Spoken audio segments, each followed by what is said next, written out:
I am expected to have a big dick. It's a fetish and it's out there. They expect it. 3, 2, 1, go.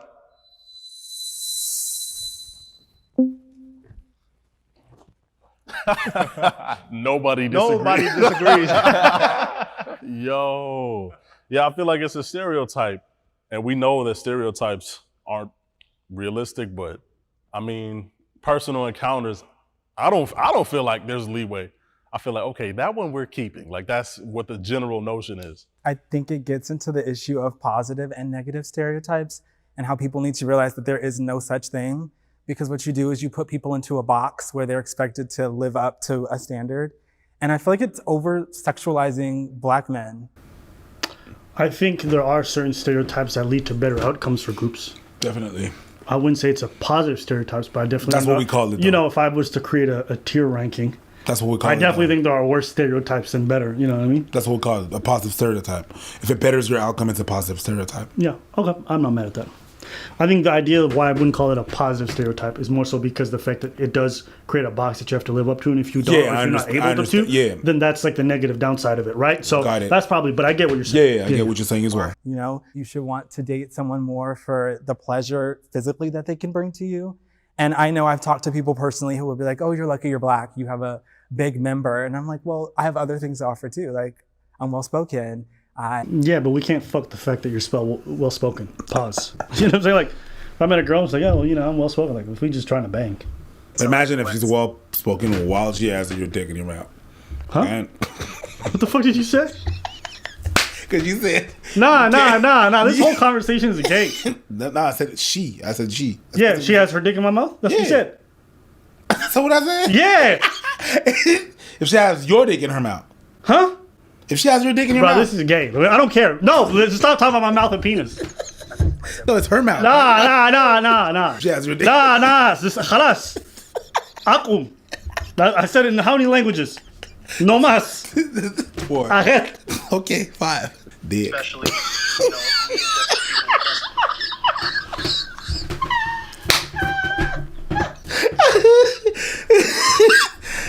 Look, Kitty hiding. Okay, let's go. She has your dick in your mouth. it's I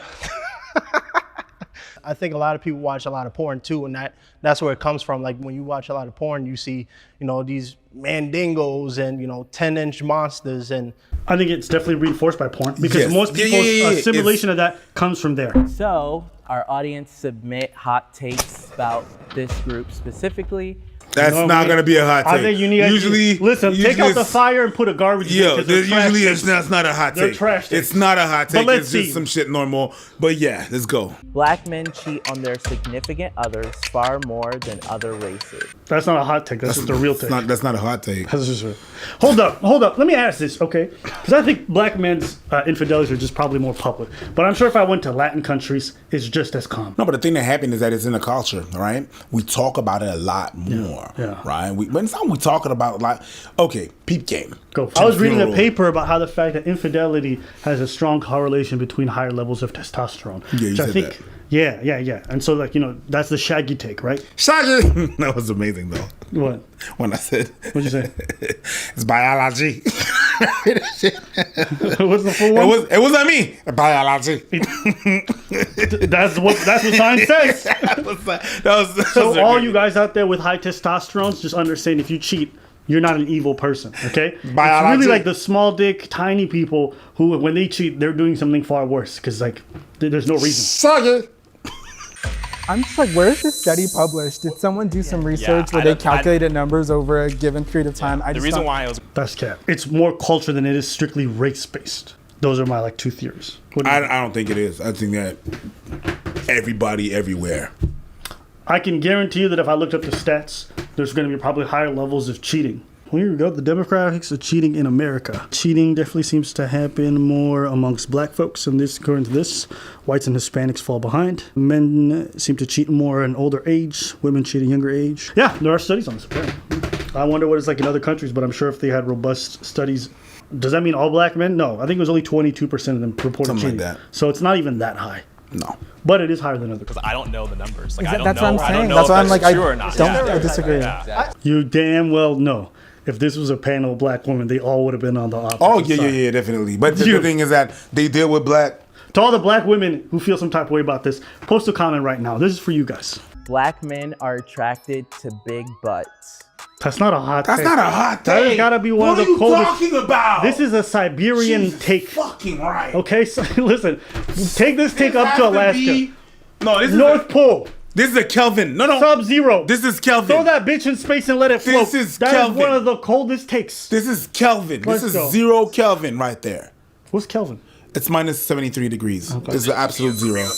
I mean, there's nothing biologically innate to like black men to, you know, to like ass. I think it ties into hip hop and the whole strip club scene right now. We are so far gone from like the natural aesthetics of just a natural person. These guys have no idea what they're talking about. Big butts have been popular even in Africa long before this. This whole cultural dances. Y'all didn't invent twerking. It's been around way it's been a before while. that. You know what I'm saying? Like, But then again, you know, Americans sometimes they really think they the center of that. Yeah, we started. Yeah, it. but it was before that. black folks It was on the before. continent been about them. It's big a butts. cultural thing. Yes. But Latinos like black butts too. They didn't always. There was a time where Eurocentric Fair, looks because were they were yeah. Yeah. There's no doubt that hip hop definitely helped propagate that to the mainstream. Not mad at that. But in terms of like people of dark complexion being into fat asses, it's kind of always been true.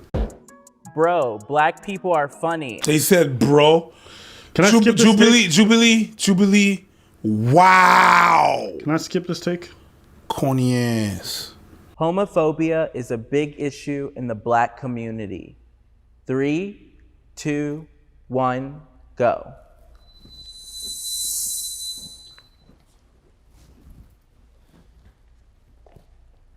A lot of us black men, we will rather be friends with the homie that, you know, probably has rape attached to his name than the homie that's part of the LGBTQ plus community.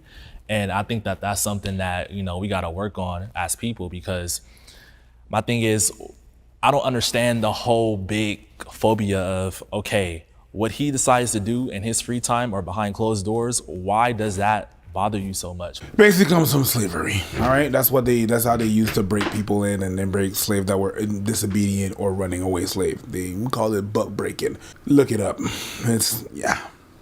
But why do we still do it today? That's what he's asking. There's a lot of things that we still keep on doing today that is from slavery, right? We have a lot of baggage still from there. And, you know, we're very strong on religion, and religion doesn't help with that as well. There's religion, there's also slavery. That doesn't help.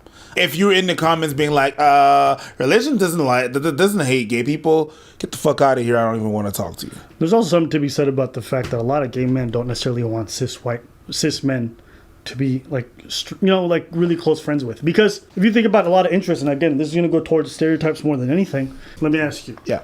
When you traditionally display more feminine behavior. That's another problem. Okay. But again, there is an overlap between that and the traditional masculine environment that is sports. I agree. Right? And so what I'm trying to say is the traditional areas where people may bond, for example, gay men may not oftentimes feel comfortable in those spaces. I agree with that, Yeah. but it's not because they're feminine. It's not because they're gay that they're automatically feminine. There's a lot of them that are not. I You know what agree. mean? I'm saying there's an overrepresentation. Yeah, that So we the point I'm trying to make is this, right? Is that this is a multi-layered issue, yeah? Okay? So you have a point, but I'm trying to keep it a buck, right? Because I think it's important to look at these issues like Pause. Try to it a keep buck? it a buck. all right. So you have one where it's like some dudes just don't want to be around gay folks because they're generally uncomfortable. Yeah. And then you have another layer where it's like, unless you do certain activities, you may not encounter a lot of gay folks. Right. Because I'll be honest with you, before I danced, I never encountered gay folks. Right. Not commonly, or not That's what people you're that I saying. knew traditionally were, right? At least not in the gaming activities I was doing or things like that. Not that I knew, all right? And then I think the third layer is that the reason why I may not see those folks at those environments is because they may not feel accepted by those environments. yeah. But that doesn't mean that I necessarily have a negative emotion towards them. Does that make sense? I agree. So I think that's why I was kind of pushing back on what he was trying to. And I also think it comes from religion, because I don't want to get too controversial with that, but people are very religious, especially in the black community, you know, Christians. And you know, when you talk about the Bible, you know, they say, you know, homosexuality is a sin. So a lot of people have that ingrained in their mind. This is absolutely not right. And for a lot of people too, when they see a man, they want to see a manly man, and they associate that with being straight. Heterosexual men have a fear that homosexual men will treat them how they treat women, if that makes sense. I'm gonna listen. And so they're afraid of that treatment.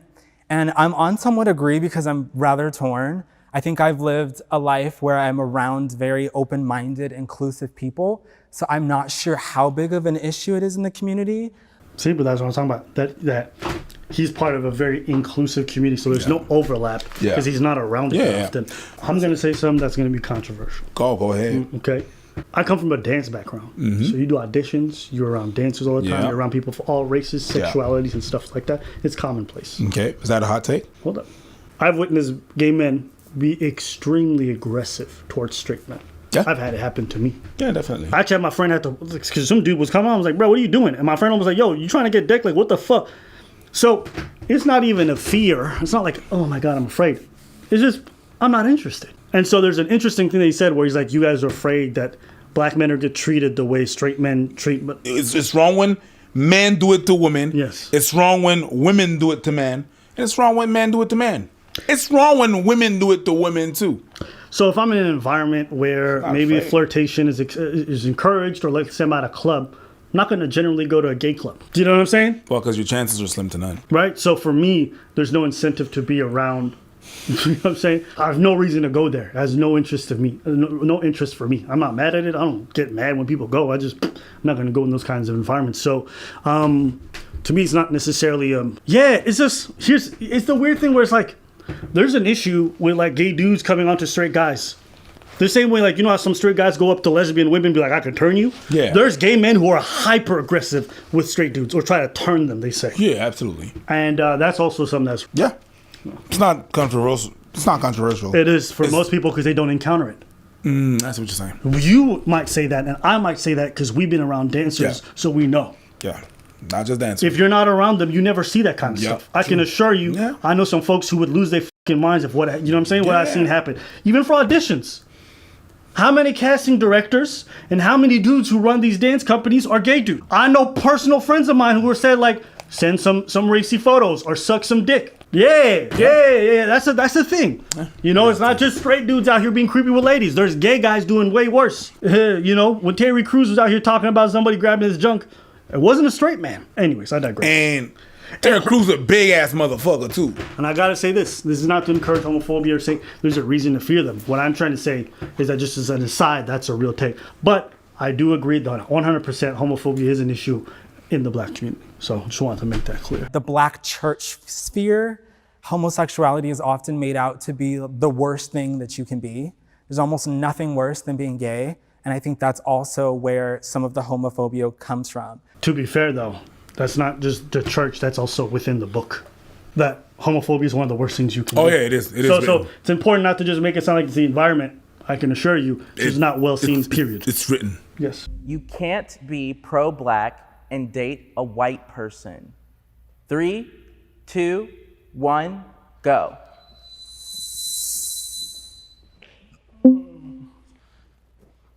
I think really the issue with this statement is, for me, if you are a stand-up person and you stand up on your morals and your character, it doesn't matter who you date. And I think a lot of the issue is a lot of people get into, you know, interracial relationships, or they date white people and they forget who they are. And if you are pro-black, it doesn't matter if you're dating a black person, a white person, because you can date a white woman and a black woman and still not even be for the cause. So I really think it's up to the person if they stand on their morals or not. So if you guys don't understand where this comes from, the idea is that if you are pro-black, you are for black families. And if you are for black men and families, the only way to create one and to continue that lineage is to have a black partner. So you do the procreation. Now, a lot of people are going to be watching these on the outside. They're like, I don't understand. What's all this talk about preserving blackness? Listen, Indians do it. Latinos do it. People from Europe do it based off culture. White people do it too. You know what I mean? It's very commonplace. It's just how it happens that black folks tend to have these conversations online and in front of everyone. So for people who are not used to this rhetoric, they get confused. But trust me, okay? The reason why that South Asian girl won't date you is not because you're not attractive enough or whatever. It's because her parents want to preserve that culture. Anyways, I'm going to just keep playing it. But that's the idea. If you have a kid with a white woman or an Asian woman and you're a black man, you're not doing the preserving, or you're just not recreating black children. I agree to a certain extent, but personally me, I feel like if you're pro-black, you're pro-black for everything. Like, you're for the advancement of the race, you're for businesses, you're for everything black. So it's kind of hard for me to understand how someone can be pro-black and want so much for, you know, the black culture and the black race. And then I'm not gonna lie, I do. Like, I look at people differently based on who they marry. Because dating, you know, you could be dating for fun. I feel like I look at people different based on who they marry. Like Jordan Peele, Childish Gambino, I feel like I can look at them and be like, I'm not looking down on them. I don't think of them negatively, but I'm like, oh, I see.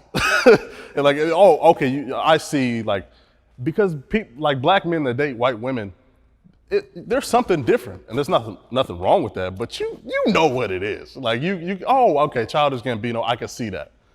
Jordan Peele, okay, I can see that. I think he's trying to say they're a little bit whitewashed. I think that's where he was going with it without saying it. Without saying it, he's trying. Yeah. You know, I want to give a shout out to the guy who went to the far right in the previous question, because he's the only one who was willing to offer a really good counterpoint, which balanced out the conversation and had some logical consistency. In order for having these good dialogues, you got to have people who represent on different ends of the spectrum and different ends politically. So shout out to him for that. I prefer a light-skinned partner to a dark-skinned partner. 3, 2, 1, go. I prefer a light skin. See, so when they say I prefer a light-skinned partner to a dark-skinned partner, right? I think a lot of people don't recognize which ways in which their subconscious bias plays in. So even if you may not outwardly project that preference, subconsciously, based off your choices, or what you desire, you may have that kind of preference anyways. I don't play them colorism games over here. All right, so the reason why subconsciously for me, the reason why I feel that way is, you know, growing up, I was always, bullied for my skin color. I always felt out of place. You know, I was always told I'm not black enough. And when you constantly hear that and you get beat down with that, and, you know, you doubt yourself. And like I said, I grew up in a broken home. I grew up in a foster care system. So it took me a long time to figure out myself. And for a lot of times, I don't tell a lot of people this, but I used to hate the way I looked. I was like, I don't like being dark skinned. I want to be light. And I'm just being honest, but now I'm more comfortable with myself. I guess I have a question. Do you think it's because you look at a potential partner as lighter skinned so that your potential children or so would be lighter skinned so they don't have to go through what you feel like you went through? Nah, at the end of the day for me, I'll marry whoever I seem fit. So it really doesn't, to me, matter about the skin color, but I will admit, subconsciously, I do think, when I see a light-skinned woman, I actually, look a little longer, or I might linger a little longer, or be a little more interested. I have a question. Like, do you at all feel like you've become the person that bullied you? I really thought, with my hair going, you know how my hair will. I have a question. What the fuck is up with your hair? He was about to go there. I wouldn't have been mad if you did. Yeah, I think a lot of folks don't know what it's like for people who have a very dark skin complexion, the kind of comments they receive. It becomes very easy to dislike your complexion because of either media images or commentary that you receive all the time, how it's just negative. So I'm not surprised that there's going to be some self-loathing there. I've heard this kind of stuff from a lot of people I know. By then having this preference toward lighter skinned people as opposed to someone that would look like you? I will admit, yes. I will admit that. And, like I said, we just shooting the realism. So I do agree with that, yeah. And I think I currently go to therapy. Man, where's Charlamagne when you need him? Yeah, therapy can be going to the beach or like going out to eat or doing something that relaxes you. So physical therapy, going to the Hold gym. on. The fuck did you say? Just stop. Yeah, like getting medical care could be like just stretching in your room. No, it's like it's self-care. You need to get a martini and then go on the beach and then let the rays. No. Hold on. we have to be able to draw a line. I know what I'm saying. It's open to interpretation. I'm here because I took it as like sitting in front of a therapist, someone licensed to do this. Do I do that? No. Do I find other avenues to relieve stress or whatever? Yes. Okay, I'm not mad at that, but let's just stick to therapy because we're talking about therapists, okay? But Yeah. I'm not mad at that. He made his Yeah. But you can't mix up self-care with therapy. Okay, It's maybe that's what two I'm different doing. things. Yeah. I've been in therapy for quite some time, personal therapy, just for myself, just issues that I have internally that I speak with someone with on a professional level. I recommend therapy. Therapy is literally the best thing you could possibly do. For me, I find therapy in my faith, you know, and I know there are a lot of people who they look at like, you know, the Christian church specifically and might not adhere to that. But I think in recent years, the church has been adding more professionalism to what therapy means. Having these conversations, you know, for some reason, it makes you feel like less of a man, because when we talk about therapy, you know, people like, really? You going to therapy? But when you think about it, that's why a lot of people have anger issues. That's why a lot of black men have anger issues, because, you know, they grow up a certain way or they face a lot of challenges and they don't know how to express it. So, or maybe they can't afford therapy. Therapy is not exactly cheap or accessible to a lot of people. Yeah. It's pretty fucking hefty. expensive. But yeah, I thought it was a good chat. What did you think about the video? It's all right. It was definitely better than the other one. Yes, but The your hot question- takes they're trash. They're not hot. That's not what a hot take means. But you know what? But- it's okay because the hot take was only like 2 minutes of the video. Yeah. For the vast majority, they asked some decent questions and they had a panel that was diverse and would engage with each other and challenge each other. Yeah, that was good. This was definitely above average for them. Better than the other one. Oh, hell yes. So I give them a shout out on that. I think the whole dynamic is complicated, but at least they unpack some really good stuff. Do you have any other thoughts? Nah. No? All right. But therapy. Well, that's it for us. Charlemagne the God. Hope you guys enjoyed it. Leave a comment. Sei que tu virá, sei que tu virá, sei que tu virá, sei que estaremos mais conectados dia a dia. Amor antigo, mesmo que o tudo vem, mesmo quando está